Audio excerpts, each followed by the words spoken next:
Bonjour à toutes et à tous et bienvenue sur ce nouvel édito politique pour l'Insoumission où cette semaine je viens vous parler des résultats de la Convention citoyenne pour le climat puisque les 150 citoyens qui avaient été tirés au sort pour participer ont rendu leurs propositions la semaine dernière et qu'aujourd'hui Emmanuel Macron leur répondait pour dire ce que finalement il va mettre en œuvre durant la fin de son mandat ou pas, puisqu'il s'est aussi permis d'avoir des jokers et d'éliminer certaines propositions des citoyens.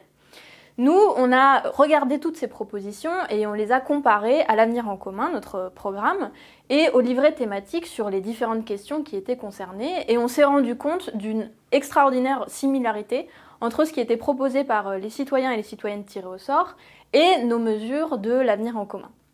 Pour vous donner quelques exemples, d'abord, ils avaient présenté plusieurs propositions qui devaient être soumises à référendum. C'était notamment la question de la reconnaissance du crime d'écocide.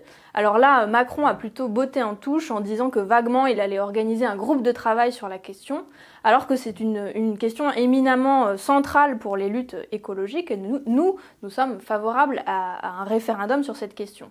Ensuite, les citoyens proposaient aussi de mettre dans la Constitution plusieurs occurrences de la protection de l'environnement pour garantir cette protection et la centralité de la lutte pour l'environnement et l'écologie de manière large. Et là aussi, pour une des deux occurrences, Macron a plutôt dit qu'il refusait que ça apparaisse dans la Constitution, même si il envisage une réflexion au sens large sur le changement dans la Constitution. On a aussi regardé en détail toutes les propositions qui étaient faites dans le document des citoyens et citoyennes, et on a remarqué que sur plusieurs points, ils allaient dans le sens de l'avenir en commun. Par exemple, ils voulaient créer une haute autorité pour garantir les limites planétaires, c'est-à-dire comparer ce qui est fait dans la loi à ce que la planète peut supporter. Ça va dans le sens d'une règle verte, même si c'est moins ambitieux et moins radical que ce que nous, on pourrait proposer.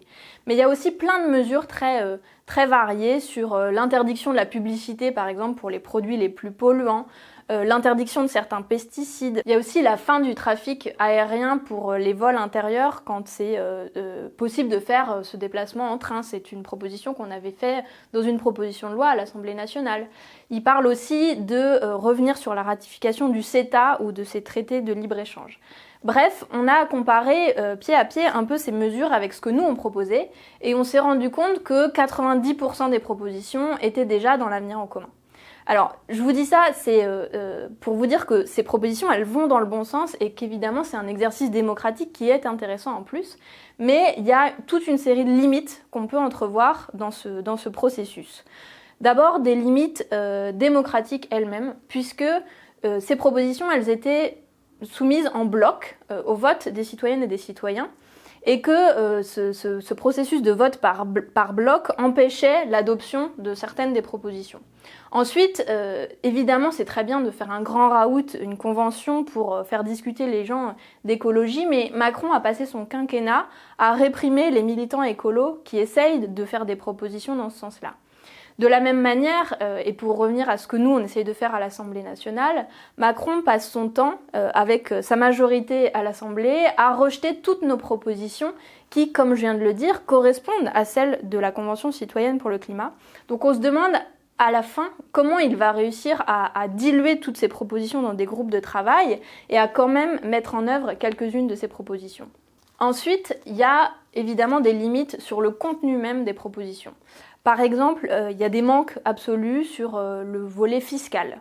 Un des jokers que Macron s'est permis de mettre sur les propositions des citoyennes et des citoyens, c'est sur la contribution sur les dividendes, qui était évidemment une mesure de justice sociale pour faire participer les plus riches à l'effort écologique. Et Macron a enlevé complètement cette mesure. Nous, évidemment, on serait favorable à ce type de taxation.